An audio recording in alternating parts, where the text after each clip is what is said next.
Buenas tardes, docente. Somos el grupo 4 y hoy le vamos a hablar sobre nuestro examen final respondiendo las siguientes preguntas. Mi nombre es Tello Cristóbal Miredit y yo voy a hablar sobre la pregunta número 1.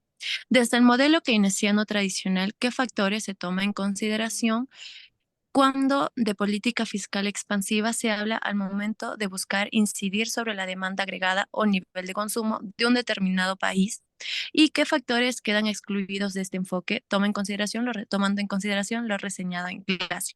Bueno, cuando hablamos de política fiscal expansiva, nos estamos refiriendo a un conjunto de acciones que el gobierno implementa con el objetivo de aumentar la demanda agregada, es decir, el nivel de consumo, inversión y gasto total en la economía. Este tipo de política se utiliza especialmente en momentos de recesión o cuando el crecimiento económico es bajo. Ahora bien, ¿qué factores se toman en consideración cuando se habla de política fiscal expansiva y su impacto sobre la demanda agregada? Uno de los conceptos clave en este contexto es el efecto multiplicador. Este efecto es lo que permite que una acción inicial del gobierno, como el aumento del gasto público o la reducción de impuestos, termine generando un impacto mucho mayor en la economía de lo que podríamos esperar a primera vista. Cuando el gobierno aumenta su gasto en sectores como infraestructura, salud o educación, no solo se beneficia el sector en el que se invierte directamente, sino también se genera un efecto en cadena. Por ejemplo, al construir una carretera se crean empleos en la construcción, pero además esos trabajadores utilizan su salario para construir en otros bienes, para consumir en otros bienes y servicios, lo que impulsa a otros sectores de la economía. Este fenómeno es lo que conocemos como un círculo virtuoso. En la política fiscal expansiva, los dos instrumentos principales que utiliza el gobierno son el aumento del gasto público y la reducción de impuestos. Bueno, vamos a explorar ambos. El aumento del gasto público. Este es uno de los mecanismos más directos para estimular la demanda agregada. Cuando el gobierno incrementa su gasto en bienes y servicios, por ejemplo, en proyectos de infraestructura, se genera una mayor demanda por estos productos y servicios. Esto tiene un impacto inmediato en la producción, porque las empresas que proveen esos bienes y servicios ven un aumento en la demanda y para satisfacerla necesitan contratar más trabajadores y producir más. Este aumento en la producción y el empleo también se traduce en más ingresos para los hogares, que a su vez gastan más, amplificando el efecto inicial del gasto público. Reducción de impuestos. La otra herramienta fundamental de la política fiscal expansiva es la disminución de impuestos. Al reducir los impuestos, las familias y las empresas disponen de más dinero para gastar o invertir. En el caso de los hogares, se incrementa la renta disponible, lo que impulsa el consumo. Según la teoría keynesiana, cuando las personas tienen más ingresos, tienden a gastar más, lo que incrementa la demanda de productos y servicios y esto a su vez fomenta la producción y el empleo. Por otro lado, cuando las empresas ven reducida su carga impositiva, pueden decidir invertir en nuevos proyectos o expandir sus operaciones, lo que también genera un efecto positivo sobre la economía. Ahora bien, es importante entender que este enfoque keynesiano que se centra en estimular la demanda agregada no a través de estos mecanismos no es perfecta y deja de lado varios factores importantes. Uno de ellos es el lado de la oferta. El modelo keynesiano pone su foco en cómo estimular la demanda agregada, pero asume que la oferta se ajustará automáticamente para satisfacer esa demanda. Sin embargo, en realidad hay limitaciones de oferta que pueden restringir el crecimiento económico, aunque la demanda esté en aumento. Otra, expectativas de los agentes económicos. Otro punto que no considera el modelo keynesiano es el rol de las expectativas. Este modelo parte de la premisa de los agentes económicos, es decir, las personas y las empresas.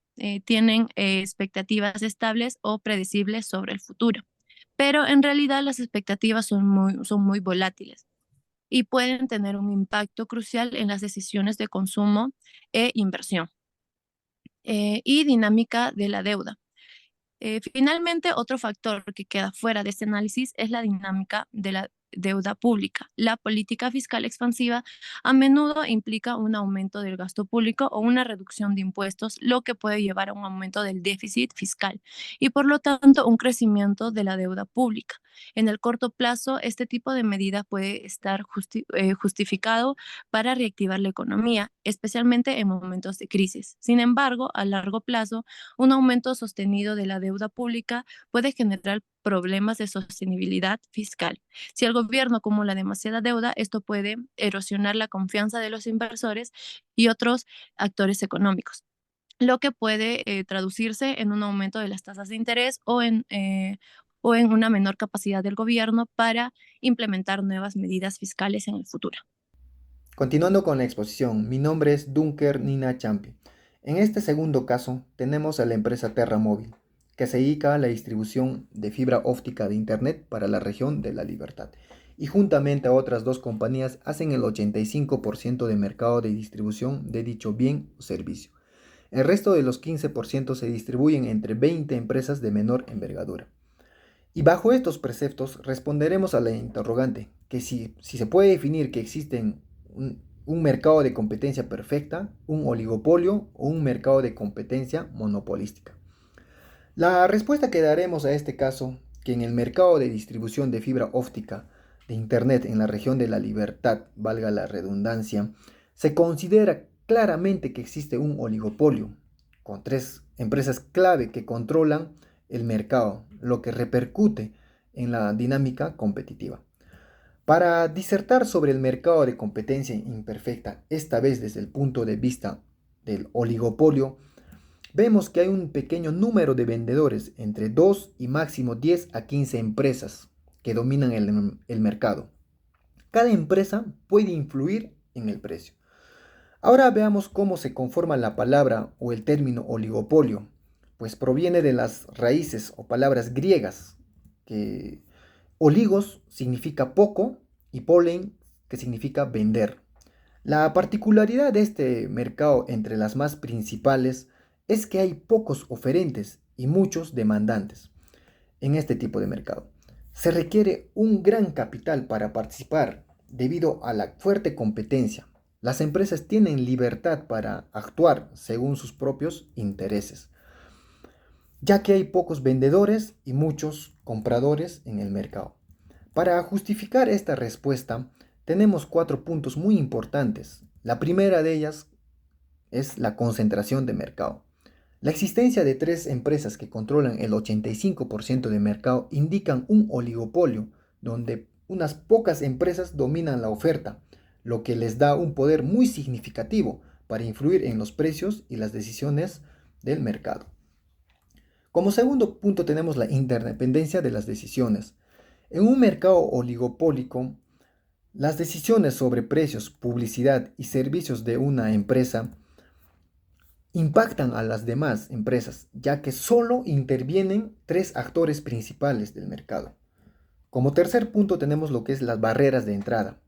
Pese a que existen otras 20 empresas menores que constituyen el 15% del mercado, hay barreras de entrada en el mercado, debido a altos costos de infraestructura, tecnología y cumplimiento normativo para nuevas empresas. Como cuarto punto tendremos lo que son los productos homogéneos o diferenciados. Pese a que en un oligopolio las empresas pueden ofrecer productos similares, es factible que también se diferencien por calidad, atención al cliente u otros factores. Para reforzar más estos argumentos, presentaremos algunas hipótesis. Como primera hipótesis, tenemos las estrategias de precio.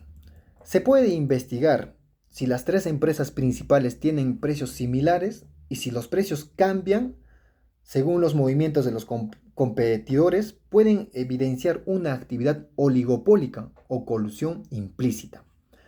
Como segundo hipótesis tenemos la respuesta a la competencia. La estrategia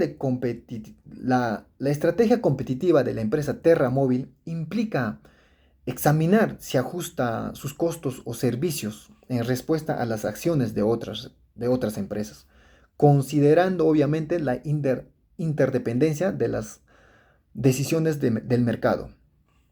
Como tercera hipótesis tenemos la publicidad y marketing.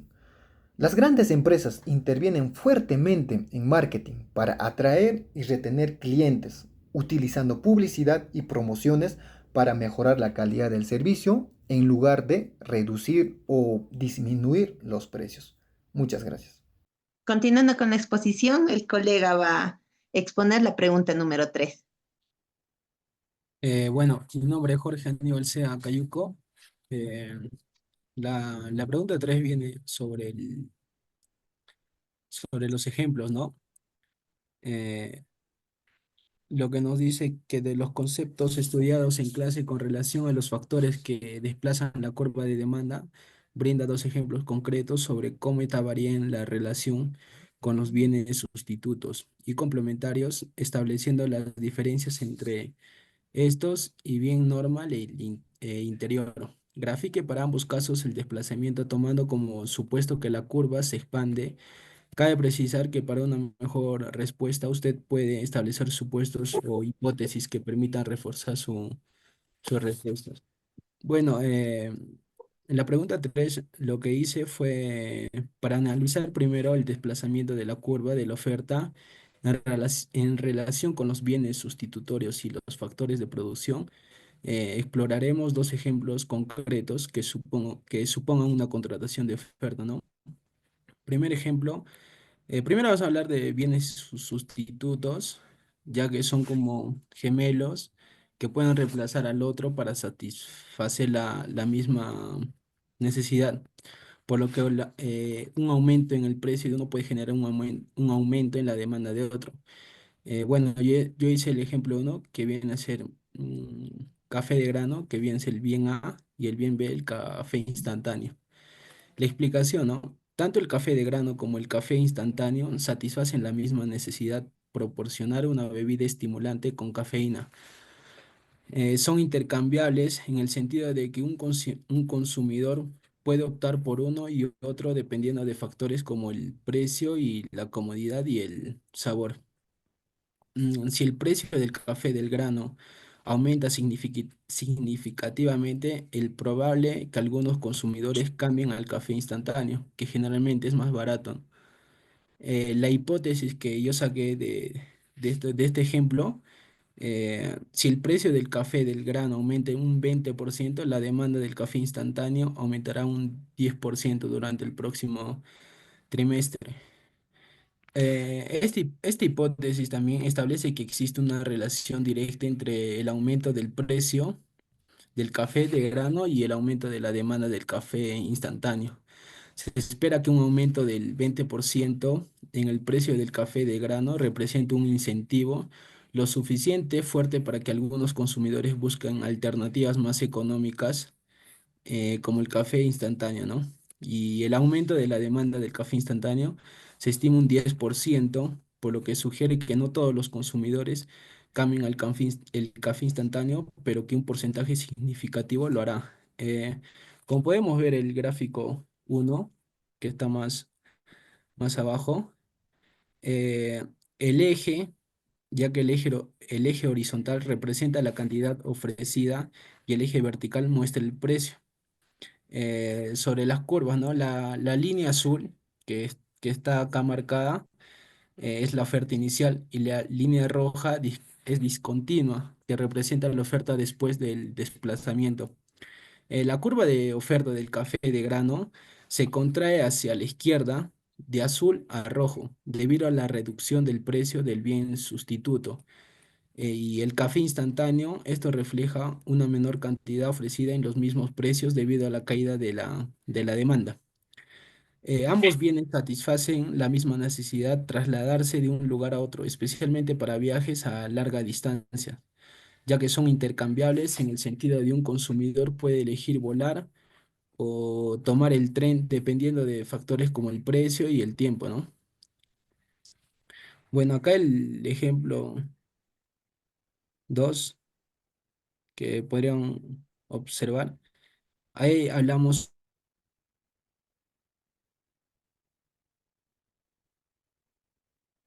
sobre el bien que es el viaje en tren, que ambos bienes satisfacen la misma necesidad también, trasladarse de un lugar a otro, especialmente para viajes a larga distancia.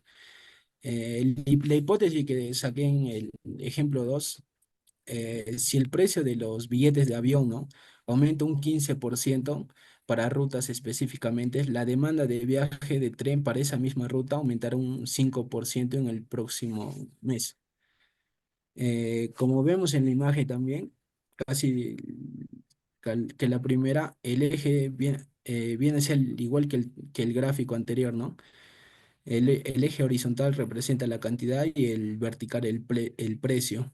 Curvas, la línea azul igual es la oferta inicial y la línea roja discontinua, ya que muestra la oferta desplazada en el caso de los aviones, y la curva de oferta que se contrae, ¿no? Y de azul a rojo, de igual manera, como resultado de aumento en los costos de los factores de producción, lo que lleva a una menor cantidad ofrecida en el mercado. Ambos gráficos muestran cómo las curvas de oferta se desplazan hacia la izquierda cuando ocurre una contracción.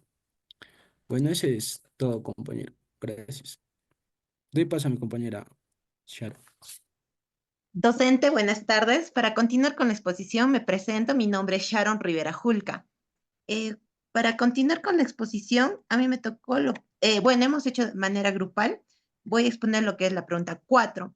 De los conceptos que hemos realizado en clase, evalúa los factores que desplazan la curva de oferta.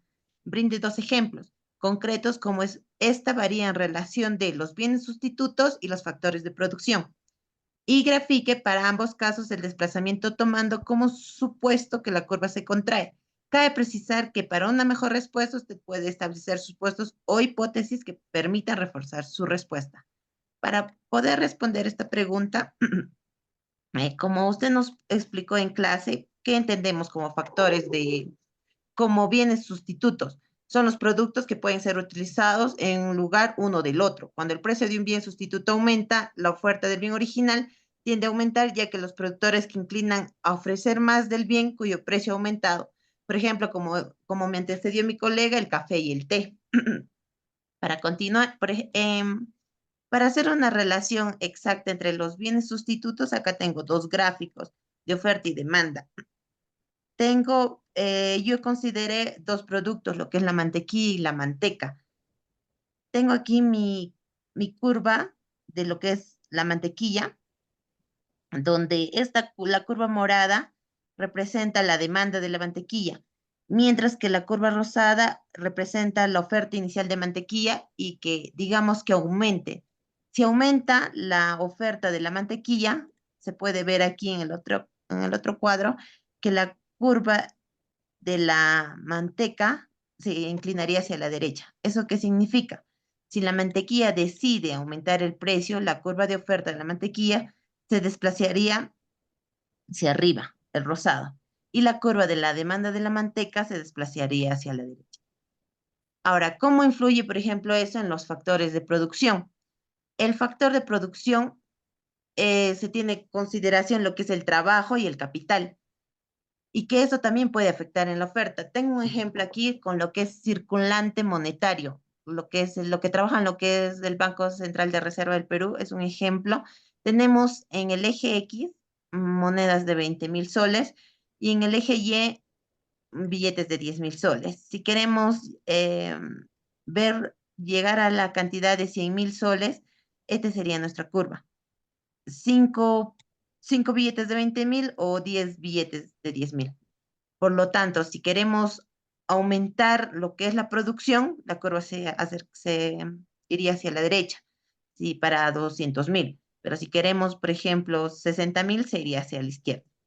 Otros ejemplos, así teniendo como hipótesis, sería si cada trabajador de una línea de producción puede ser sustituido por un robot sin que se afecte la producción total, estamos ante una función de producción con insumos sustitutos perfectos. Se dice perfecto porque puede ser sustituido fácilmente y y su curva con oferta y demanda es de manera, como vimos aquí, recta. O, por ejemplo, si una hamburguesa puede ser hecha con carne de vaca argentina o bien con la misma cantidad de carne de vaca de Estados Unidos. O sea, son factores de producción sustitutos. Eso sería todo, docente. Para culminar, los 4 colegas hemos trabajado en grupo, hemos podido interactuar nuestras ideas, compartir nuestras opiniones y le estamos presentando el examen final. Muchas gracias.